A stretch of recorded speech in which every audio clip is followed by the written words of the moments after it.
Mini ডিজির মাধ্যমে পুরো খেলাটা চলছে। প্রচুর হিট হয়ে গেছে, জল পুরো জল থেকে ভাপ বেরাচ্ছে, গরম না, তো পুরোপুরি গরম হয়ে একদম জল খুব গরম হয়ে গেছে। আমার মিনি ডিজি খুব সুন্দরভাবে চলছে, অসুবিধা কিছু নয়। আর কিছুক্ষণ পরেই খেলা শুরু হবে মোটামুটি। আমার অল লাইট ফাইট সব অপারেটার আমার রেডি করে দিয়েছে, আর কিছুক্ষণের মধ্যেই খেলা চালু হবে। আমি জেনারেটার দিয়ে লোড দেখে নিলাম আর কি, অসুবিধা কিছু নেই, চালিয়ে দেবো। বৃষ্টি পড়ার জন্য এখনও টিম আসেনি, মাঠ পুরো ফাঁকা। টিম আসছে, অ্যালাউন্স চলছে, আর কিছুক্ষণ পর স্টার্ট হবে খেলা।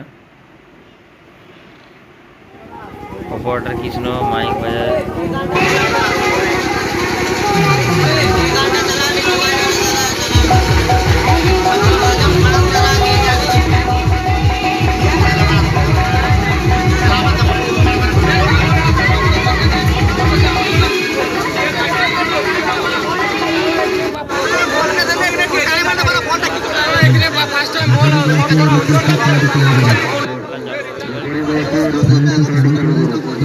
আমার অল সেট